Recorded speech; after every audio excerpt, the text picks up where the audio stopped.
Hi Sue, thank you so much for joining us. Hi Rosie, thanks for having me. Yeah, welcome to the Building a Brighter Future podcast. Can you just tell us a little bit about who you are, what your role is, and why now is the time to be having a conversation for us about social value? So I'm head of social value at Wates Group. We're a construction and property services company, family owned, been running over 126 years now. So really invested in creating a sustainable future for the family within this industry. Wow, that's a long time. Yes. So what do you think has brought you as Wates to the position that you're in around social value? I think being a family-owned company does make more of a difference. I remember when I joined Wates over 8 years ago now, I was really surprised about the difference that being a family-owned business makes to things like sustainability and social value. It's really personal because the family's wanting to make that long-term investment in the future so that they can hand the business on to future generations. So it's always been part of the company's ethos to make a positive difference in the communities where we're working, and we've just redefined our purpose as reimagining places for people to thrive, and I think that really captures the essence of what we want to do as a company. Our chief exec talks about it being the North Star for Wates, and I do feel that we've always been quite purpose driven, and that's really been brought into new focus and does drive what we do as a business. So at Miss Macaroon, we've had quite a long relationship with Wates, and I've been struck by how true that is. It feels really different in the way that you do things. There is that real kind of commitment and real focus to communities. So it's great that you've got that kind of new banner that it sits underneath. So kind of wider changes that are happening. We've got the Procurement Act 2023. The changes are being implemented in February 2025. So what do you understand of those changes, and what does the construction sector really need to know about that? I think one of the biggest changes is that the impact that's being created, the work that's being delivered, is going to be more transparent. So previously, and for a long time, requirements have been built into bids through planning requirements and through the offers that companies are making, but those have been between the client and the provider. And so this new step that's going to make those more of a published, transparent way of sharing that is going to bring it into sharp focus, actually, what is being committed to and what is being delivered. So I think it's really going to make a difference in terms of making sure that companies are thinking through properly what they're signing up to, because they're going to be held to account not just by the client, but by a much broader audience. And I think that's a real game changer in terms of making sure that there isn't sort of greenwashing, bluewashing in terms of what is being promised and what actually comes about in reality. Yeah, absolutely. I definitely see that in some of the conversations that we've been having with public sector procurers.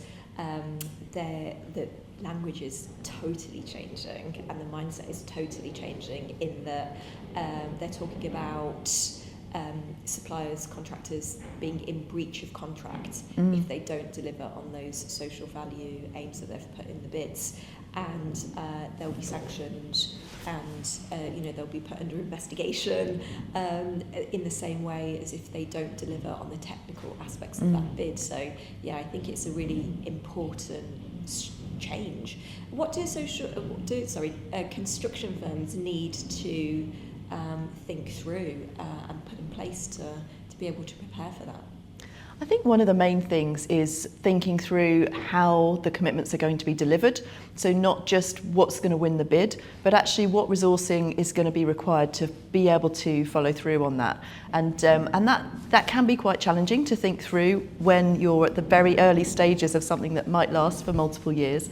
But we do it all the time. So we are thinking about what impact we want to achieve and when, who the stakeholders are in terms of achieving that, and how we're going to resource that effectively.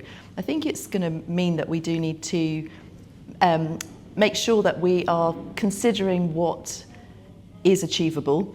And I think one of my thoughts about it is that I'm really hopeful that the construction sector will stay bold and ambitious in terms of the commitments. I feel that we are quite a leading sector in delivering social impact, and I want to be confident that that's going to continue. I'm really hoping that this legislation helps to make sure that that happens, but doesn't bring in too much nervousness around overcommitting that means that we shrink back into not promising to do too much for fear of not being able to deliver it. I'd love us to stay bold and ambitious, but realistic about what can be achieved. And that's a really interesting point. So why do you think that the construction sector is leading the way? Because it absolutely rings true for me, kind of starting to have conversations with individuals in different sectors, you know, for example, healthcare and other kind of public procurement powerhouses. Actually, those suppliers are at the very, very beginning of their journey. So why do you think that is? I think one of the reasons is that social value has been a differentiator within the construction sector. So in terms of design and building, there's maybe less to differentiate the competition, whereas when it comes to actually what you're delivering over and above for the communities, how you're doing that, not the what but the how, there's a real opportunity to shine and to show that how you're different from the competition. So I think that's been a motivator. I think that also planning has been key, particularly for public sector. We've seen planning requirements, you know, Section 106 requirements coming through as a condition of tendering and being built into that ability to win that contract, that we've had to commit to doing that. And so I suppose that's put it under the spotlight from an early stage. And I think also the ethos of some of the companies that drive, maybe there are a few, you know, family-owned businesses, and perhaps that really does push it to the forefront. And I think also we recognise that construction isn't the most, to some people's minds, the most exciting industry. So actually, but delivering social value and what we can achieve is a really attractive thing for particularly younger people coming to the sector. And so it's a way that we can attract and retain staff as well. It's not just about what we're able to deliver and that being the right thing and wanting to enhance the communities. There are really strong commercial reasons why we want to do this as a business as well. It makes sense for us to do it for a whole raft of reasons. And perhaps that's part of what's made our sector be more leading. Yeah, absolutely, and I can definitely see those different factors in play with our All Rise partnerships that we work with large corporates to deliver that social value. It's not just about that community that we're trying to support. It's not just about those beneficiaries.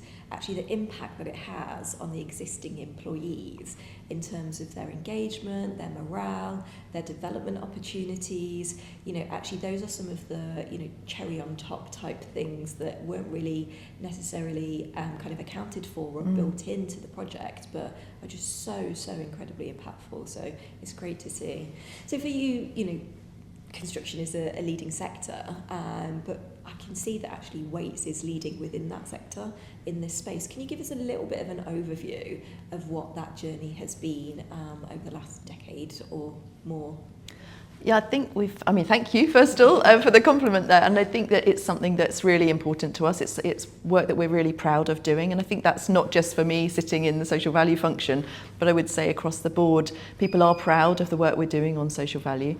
And I would say that it has been a journey and it's developed and evolved. So initially, you know, we had a lot of programs, for example, our Building Futures program that was focused on supporting people who are unemployed into skills-based trades and providing an opportunity. And we had well over 1,500 people go through that program and supporting, you know, sort of many of those into employment. And we've seen that evolve now. Our education programs as well. We've done a lot of engagement in schools through a lot of the standard things that you'd expect, like assemblies and work experience and so on, but we've also evolved those programs so that we're developing more impactful work experience programs in some parts of the business for whole year groups with schools. We've developed an accredited work experience program now that we're able to offer virtually, supporting students that maybe can't access work experience in person, and to gain a qualification out of that work experience as well. And so we've seen that evolving, and also I think a real focus now as well on furthest from the workforce groups and what we can do to challenge inequality. That's been a real focus as part of our current strategy, and we see that as something that is definitely continuing into the future. I think as a sector we have a real skill shortage, and attracting people that maybe haven't considered construction before is really important to us. We want to attract new talent, and I think there's a growing recognition that there is massive talent in hidden places like prisons, like care experienced young people, perhaps people who are coming out of the military, for example, people with experience of homelessness, who might not have considered construction before, but actually have got a lot to give. They may need some additional support, but actually it's a huge opportunity for our sector to tap into those talent pools, and that's something that's going to be really strong for us going forwards. In terms of social enterprise too, we've been a founding partner of the Bisocial Corporate Challenge, and we're really proud of the work that we do to support and scale the social enterprise sector. For me, that's a really exciting one, because it means that through our procurement decisions we can make our pound go further. We can drive additional social impact, because we know that a lot of those social enterprises are employing people from furthest from the workforce groups, are owned by more diverse leadership, are perhaps more innovative, are a range of sizes. So often there's sort of small and micro organisations that are part of that sector, and it's a really dynamic and exciting sector for us to engage with. So I'm really proud that we've achieved our spend targets, and we've smashed our spend targets. We set an original target to spend 20 million by 2020. We then, with the new strategy, set an additional a further 25 million by 2025. We've achieved that. So we've actually spent 40 million since 2020, and over 60 million cumulatively with the social enterprise sector. And we've also developed a programme to scale social enterprises that I'm sure we can talk about in a bit. That's incredible, and that's the thing that makes such a huge difference. And it is such a different kind of mindset, because lots of organisations in perhaps different sectors, perhaps even in construction, would see this work as an additional cost rather than a benefit for the business. Can you kind of talk us a little bit about the thinking and how we can perhaps help to shift that mindset? Yeah, I think it's really interesting to look at the dynamics in supply chain. I think there's always a tension between needing to have more efficiency within the supply chain and procurement strategy that focuses on fewer, larger organisations. At the same time, we recognise that there's often massive client interest and interest from our sector as well, in terms of wanting to engage with local organisations, small and medium organisations, social enterprises, to achieve that social impact. And keeping those two in balance is a challenge, but is also really important. And I think we're seeing the driver for that coming through with the Procurement Act as well. That's in the social value model. That's continuing that emphasis on local and social enterprises, so VCSEs as they're known. We're wanting to balance that with the efficiencies of larger organisations, or where there isn't so much opportunity or competition for VCSEs to be taking part. So looking at categories of spend and those sorts of things are really important. Can you give us a quick example, if you have one, of perhaps something that is within that category of a spend that maybe you hadn't looked at before, and that over the last 5 years you have brought into place, and what have been the commercial benefits of that?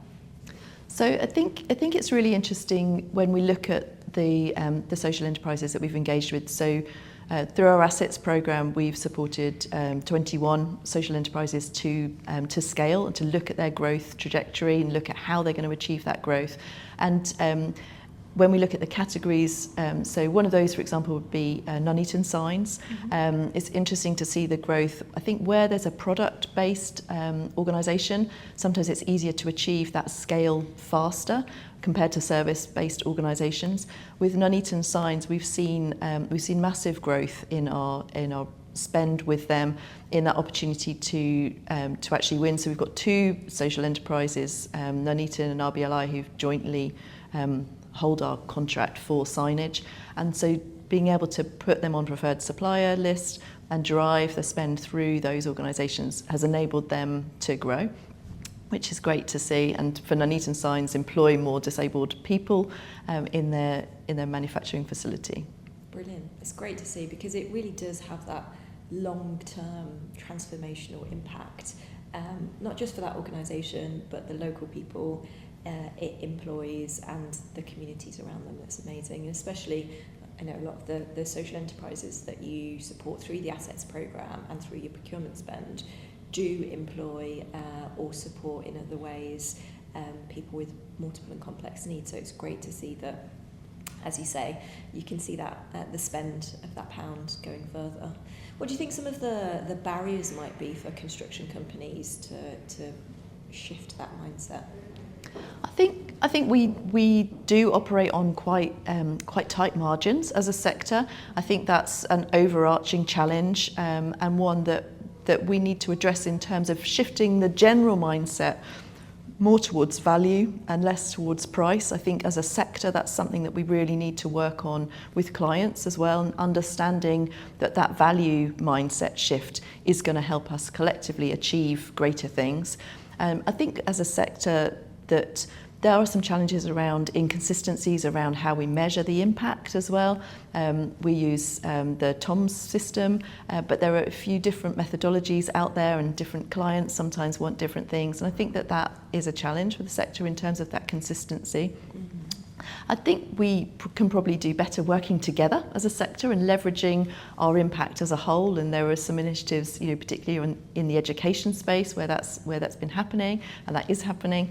But I think there's more we can do to join together and look at how we can achieve greater things. I think there are a number of different barriers. I think that the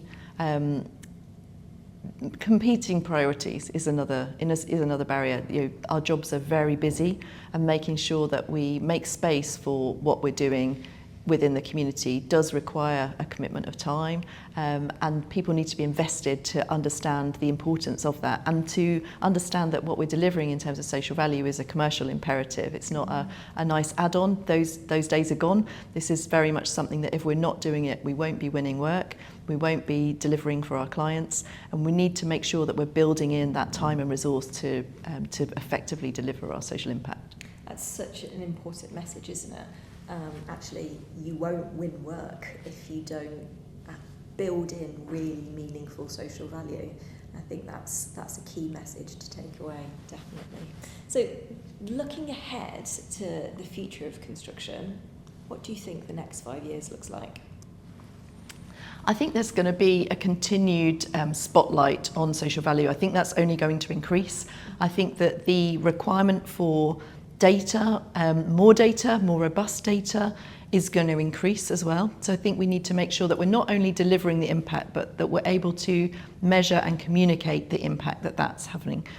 So in terms of any social enterprises that are listening, I'd say make sure that you're sharing those impact stories with your clients. I would love to see more of those, and to understand the difference that spend with social enterprises, for example, is making to people's lives. And I think it's that balance between quantitative and qualitative reporting that's really important. I think that we're seeing a closer joining together of both environmental sustainability and social sustainability, and how those two can interact together for greatest impact as well. So I think that's going to be an ongoing shift that we're seeing.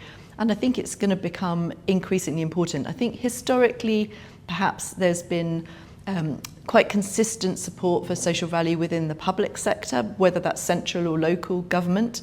The private sector has been more diverse in its interest in social value. I think we're starting to see that trend change, and I think that that's something that I would expect to see, that we will see the private sector coming much more into alignment with the importance of social value being of more interest to them. That's really good to kind of see that future look and pull out some of that information, especially for VCFEs, for them to kind of share those stories. For just kind of building on that point, what format would you like to see that, and how often would you like to see that? As part of our All Rise partnerships, we have a platform, Social Value as a Service, where we have real-time data and funder dashboards. So our partners can just pop into the dashboard and see exactly who's on programme, all anonymised. But actually kind of click on, the group that has never had a job before and see what their demographics are, and see through national data sets comparisons of what their mental well-being impact scores are, kind of at the beginning, middle and end of programme, 3 months, 6 months and 12 months after programme as well. And then where they move on to kind of in work, and then pulls out case studies.